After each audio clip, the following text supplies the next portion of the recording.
Pinoy Kwento Horror Stories. Ang yaman ng demonyo. Sa gilid ng Maynila, sa isang lumang bahay na gawa sa kahoy at yero, nakatira si Mang Ramon. Isang simpleng tindahan ang kanyang pinagkakakitaan. Ang kakarampot na kita ay sapat lamang para sa kanyang pang-araw-araw na gastusin. Laging maririnig ang kaluskos ng mga daga sa kisame at ang pagtagas ng tubig ulan sa bubong tuwing tag-ulan. Isang gabi ng Agosto, habang malakas ang buhos ng ulan at kumikidlat ang langit, may kumatok sa pintuan ng kanyang tindahan. Lumabas si Mang Ramon at nakita ang isang matandang babae na nakatayo sa dilim. Suot nito ang isang mahabang itim na bestida at may dalang lumang payong. "Maaari po ba akong makisilong?" tanong nito sa mahinang boses. Hindi mapigilan ni Mang Ramon na mapansin ang kakaibang amoy na dala ng matanda. Parang pinagsama-samang halimuyak ng sampagita at amoy ng lupang bagong hukay. Pinapasok niya ito at agad niyang napansin na kahit basang-basa ang bestida nito, walang tubig na tumutulo sa sahig. Inialok ng matanda ang isang maliit na kahon na gawa sa itim na kahoy. May mga nakaukit na simbolo at letrang hindi mabasa ni Mang Ramon. "Ito ang aking pasasalamat sa iyong kabutihan," sabi ng matanda. "Ngunit may kapalit. Kapag binuksan mo ito, darating ang kayamanan. Subalit may halaga ang bawat piso na iyong makukuha." Bago pa man makapagtanong si Mang Ramon, nawala ang matanda. Naiwan lamang ang kahon at ang bigat ng katahimikan sa loob ng tindahan. Hindi mapakali si Mang Ramon ng gabing iyon. Paulit-ulit niyang tinititigan ang kahon hanggang sa hindi na niya mapigilan ang kanyang sarili. Dahan-dahan niya itong binuksan. Walang lumabas na anuman. Ngunit kinabukasan, isang mamahaling kotse ang huminto sa harap ng kanyang tindahan. Bumaba ang isang lalaking may suot na mamahaling Amerikana. Bumili ito ng grocery na nagkakahalaga ng 10,000. Pagkaalis nito, napansin ni Mang Ramon na lahat ng perang ibinayad ay may bahid ng dugo sa gilid. Sa mga sumunod na mga araw, dumagsa ang mga customer. Lahat sila ay mayayaman at lahat ng kanilang pera ay may kakaibang bakas, may mga bahid ng dugo, amoy ng lupa o kaya may nakadikit na buhok na hindi niya matanggal. Unti-unting yumaman si Mang Ramon. Naging malaki ang kanyang tindahan. Nagkaroon siya ng maraming sasakyan. Bumili siya ng bagong bahay sa isang mamahaling subdivision. Ngunit kasabay nito, nagsimula siyang makarinig ng mga kakaibang ingay sa gabi. Mga iyak ng bata, mga bulong na hindi maintindihan, mga yapak sa sahig kahit wala namang tao. At tuwing hating gabi, naririnig niya ang mahihinang tawa ng matandang babae. Isang gabi, habang nakahiga siya sa kanyang bagong kama, naramdaman niyang may humihinga sa kanyang tabi. Dahan-dahan siyang lumingon at nakita niya ang matandang babae. Ngunit ngayon ay wala na itong muka. Tanging itim na butas na lamang ang nakita niya kung saan dapat naroon ang mga mata, ilong at bibig. "Masaya ka ba sa iyong kayamanan?" bulong nito. "Alam mo ba kung saan galing ang perang iyong tinatanggap?" Bigla namang lumitaw sa dingding ang mga muka. Daang-daang muka ng mga taong naghihirap, umiiyak, duguan. Lahat sila ay nakatingin kay Mang Ramon. "Bawat pisong iyong tinatanggap ay galing sa pagdurusa ng iba," patuloy ng matanda. "Ang kotse mo galing sa puslit na droga na pumatay sa isang pamilya. Ang bahay mo galing sa perang ninakaw sa mga ulila. Ang iyong mga damit, galing sa dugo ng mga manggagawang pinagtatrabaho hanggang mamatay. Tumayo si Mang Ramon para tumakbo, ngunit hindi niya magalaw ang kanyang mga paa. Unti-unting lumapit ang mga muka na nakaukit sa dingding, hanggang nagsimula silang kumalas at lumipad patungo sa kanya. "Hindi ka maaaring tumakas," sabi ng matanda habang unti-unting bumabangon mula sa kama. "Ikaw mismo ang pumili nito. Ngayon ay panahon na para magbayad." Sumigaw si Mang Ramon, ngunit walang lumabas na tunog sa kanyang bibig. Sa halip, naramdaman niya ang daang-daang malamig na kamay na humahawak sa kanyang katawan. Hinihila siya pababa patungo sa kung saan. Sa labas ng bagong mansyon ni Mang Ramon, maririnig lamang ang mahihinang tawa ng matandang babae at ang pagbuhos ng ulan sa madilim na gabi. Kinaumagahan, walang nakitang bangkay. Naroon pa rin ang kanyang mga ari-arian, ang kotse, ang bahay, ang mga mamahaling gamit. Ngunit si Mang Ramon ay hindi na muling nakita. Ang tanging naiwan lamang ay ang maliit na kahon na gawa sa itim na kahoy. Nakabukas sa gitna ng kanyang silid, at isang sulat ang nakasulat sa dugo. Sino ang susunod na maghahangad ng kayamanan? 3 buwan ang lumipas mula nang maglaho si Mang Ramon. Ang kanyang mansyon ay binili ng isang batang negosyante na si Michael Santos. Isang taong lumaki sa hirap at nagsumikap na umangat sa buhay. Mababa ang presyo ng bahay dahil sa mga kwentong kumakalat. Mga bulungang may masasamang espiritu, mga kakaibang tunog sa gabi, at ang misteryosong pagkawala ng dating may-ari. Ngunit hindi naniwala si Michael sa mga pamahiin. Para sa kanya, isa itong magandang pagkakataon. Malaki ang natipid niya sa pagbili ng bahay. Pinagmamalaki pa niya sa kanyang mga kaibigan kung gaano siya katalino sa kanyang desisyon. Sa unang linggo, tahimik ang lahat. Masaya si Michael sa kanyang bagong tahanan. Ngunit isang umaga, habang nililinis niya ang master bedroom, natagpuan niya ang isang itim na kahon sa likod ng aparador. Gawa ito sa kahoy na hindi niya makilala, at may mga kakaibang ukit na nagpapakirot sa kanyang mga mata kapag matagal niyang tinitignan. Hindi niya ito binuksan. Sa halip, inilagay niya ito sa ibabaw ng kanyang mesa bilang palamuti. Ngunit gabi-gabi, nakakarinig siya ng mahinang kaluskos mula sa kahon. Parang may kumakalmot sa loob, humihingi ng atensyon. Isang gabi, matapos ang isang mahabang araw sa opisina, natagpuan niya ang kanyang sarili na nakatitig sa kahon. Hindi niya maiwasang isipin kung ano ang nasa loob nito. Dahan-dahan niyang inabot ito, at sa sandaling mahawakan niya ang malamig na kahoy, narinig niya ang mahinang boses. "Buksan mo. Buksan mo ako." Hindi mapigilang sumunod ni Michael. Nang buksan niya ang kahon, walang lumabas. Ngunit may naramdaman siyang mainit na hangin sa kanyang muka.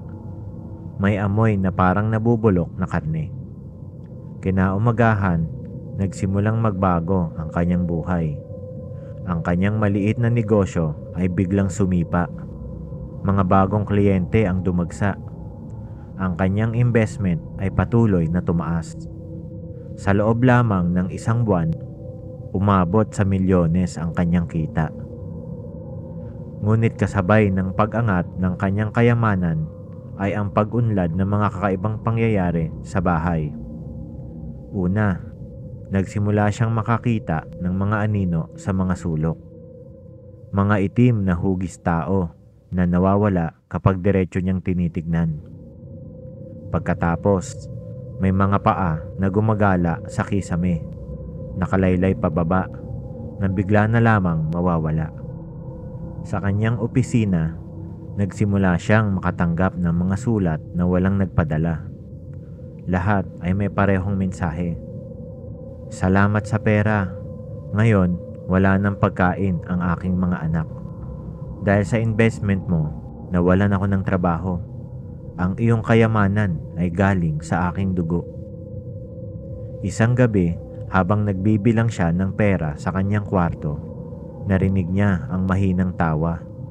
Sa salamin, nakita niya ang matandang babae na nakatingin sa kanya. Suot nito ang itim na bestida at may hawak na lumang payong. Masarap bang magbilang ng pera ng mga patay? Tanong nito. Lumingon si Michael, ngunit wala siyang nakita. Nang humarap siya muli sa salamin, nakita niya ang katotohanan sa likod ng kanyang kayamanan. Ang bawat piso na kanyang hawak ay may mukha ng isang taong naghihirap. Mga batang nagugutom, mga manggagawang pinagkaitan ng sahod, mga pamilyang nawalan ng tirahan. Sinubukan niyang itapon ang pera, ngunit dumikit ito sa kanyang mga kamay. Unti-unting naging pulang-pula ang mga papel. Tumutulo ang dugo mula sa mga bilang at letra. Ang mga mukha ng pera ay nagsimulang magsalita. Humihiyaw ng kanilang mga paghihirap. Hindi mo maitatapon ang iyong kasalanan, sabi ng matanda na ngayon ay nakatayo sa kanyang tabi.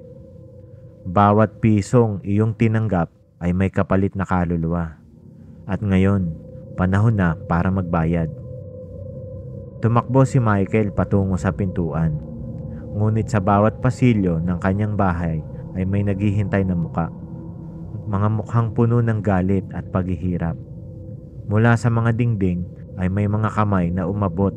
Hinila siya patungo sa kadiliman. Hindi ko alam, sigaw ni Michael. Hindi ko sinasadya. Lahat ng may hawak ng kahon ay may pagpipilian, sagot ng matanda. Ikaw ang pumili ng kayamanan. Ngayon ay panahon na para tumanggap ng kapalit. Naramdaman ni Michael ang mga malamig na kamay sa kanyang leeg. Hinihila siya pababa sa sahig na unti-unting bumubuka.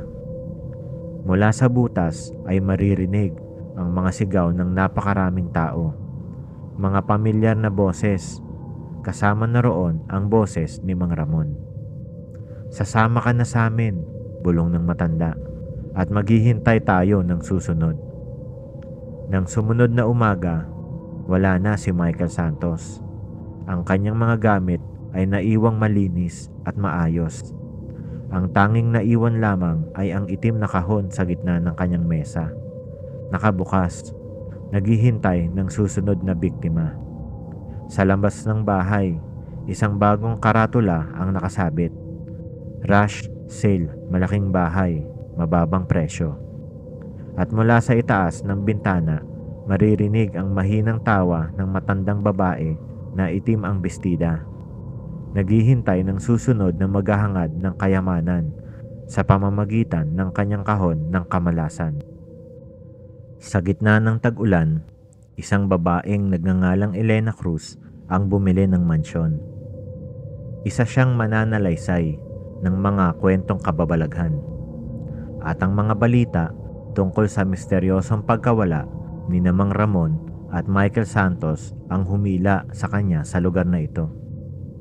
Hindi siya naniniwala sa mga kwentong may multo sa bahay. Sa halip, gusto niyang alamin ang tunay na nangyari sa dalawang lalaki.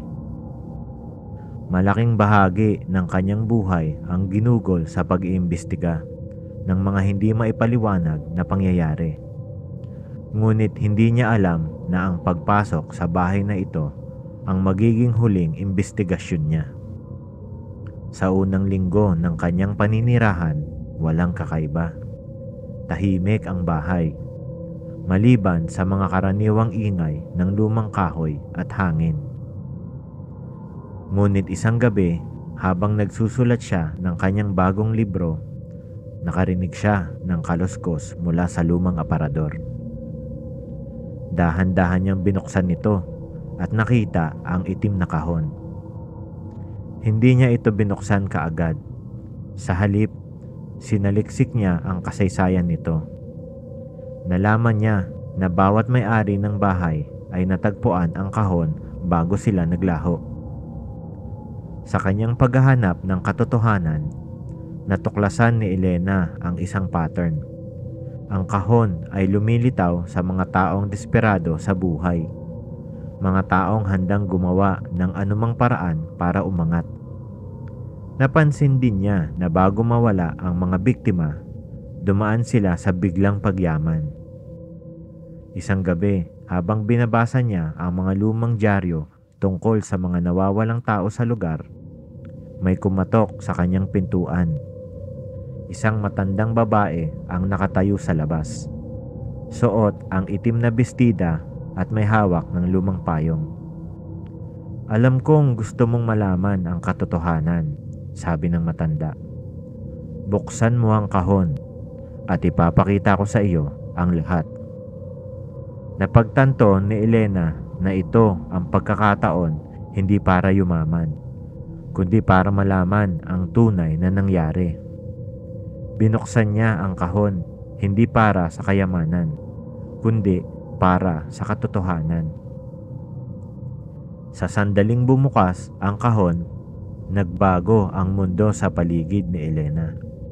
Ang mga dingding ay natunaw, na ipakita ang isang madilim na mundo sa kabila. Nakita niya ang lahat ng naglahong may-ari ng bahay, hindi lamang sina Mang Ramon at Michael, kundi daang-daang iba pa. Lahat sila ay nakatali sa mga kadena ng ginto. Ang kanilang mga katawan ay unti-unting nagiging ginto rin. Ang kanilang mga sigaw ay tunog na nanggagalit na barya. Sa gitna ng lahat ay nakatayo ang matandang babae. Ngunit ngayon ay nakita ni Elena ang tunay nitong anyo.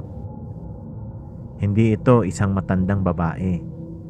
Isa itong mahabang nilalang na gawa sa mga naglalakihang mata. Mga mata ng lahat ng taong naghirap dahil sa kasakiman ng mga biktima nito.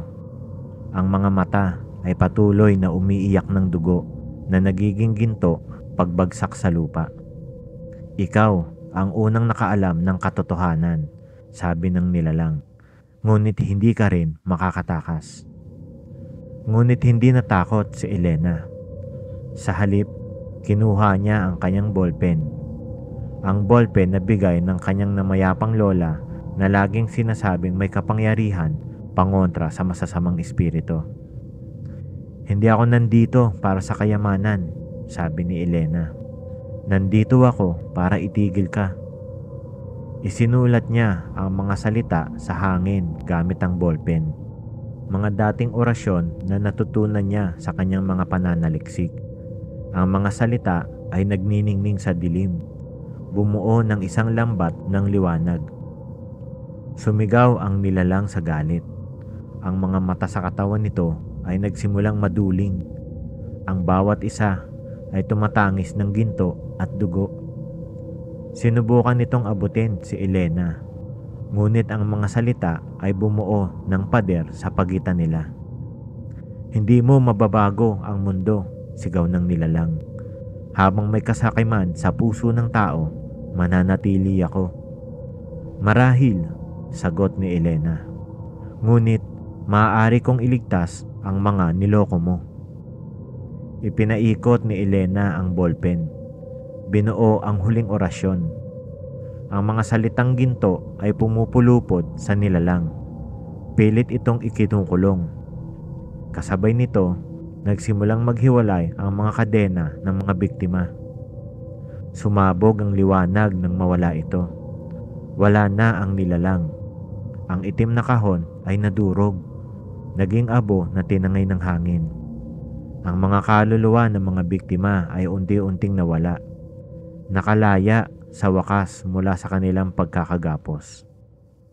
Ngunit may bayad ang tagumpay. Naramdaman ni Elena na unti-unting nanlalamig ang kanyang mga kamay. Ang ballpen sa kanyang palad ay nagsimulang kumain ng kanyang laman. Ang tinta nito ay dumadaloy sa kanyang mga ugat. Kinuha mo ang lugar ko, bulong ng hanging malamig. Ngayon, ikaw ang magbabantay, maghihintay ng susunod na biktima. Hindi mawawala ang kasakiman, hindi mawawala ang kahirapan, at hindi mawawala ang mga handang magbenta ng kanilang kaluluwa. Sa mga sumunod na taon, may mga kwento tungkol sa isang babaeng nakaitim, may hawak na lumang ballpen. Lumilitaw sa mga bahay ng mga taong desperado sa buhay. Nagbibigay siya ng babala. Sinusubukang pigilan ang mga tao sa paghanap ng madali ang yaman. Ngunit hindi lahat ay nakikinig. At sa gabi, maririnig pa rin ang tunog ng mga nanggagalit sa barya, ang iyak ng mga mata, at ang mahinang kaluskos ng ballpen na sumusulat ng mga salita sa hangin. Mga salitang nagbabala sa mga handang ibenta ang kanilang kaluluwa para sa ginto. Sa mansyon, wala nang bumili. Nakatayo ito sa gitna ng kadiliman, isang bantayog sa kasakiman at pagdurusa. At kung minsan sa mga gabing may buwan, makikita sa itaas sa bintana ang isang babaeng nagsusulat. Nagsusulat ng mga kwentong babala para sa mga susunod na henerasyon. Sapagkat ang tunay na multo ay hindi ang mga espiritong gumagala sa gabi. Ang tunay na multo ay walang hanggang siklo ng kasakiman at kahirapan. Kamalasan na patuloy na umahabol sa mga handang magbenta ng kanilang kaluluwa para sa ginto. Wakas, maraming salamat sa inyong pakikinig.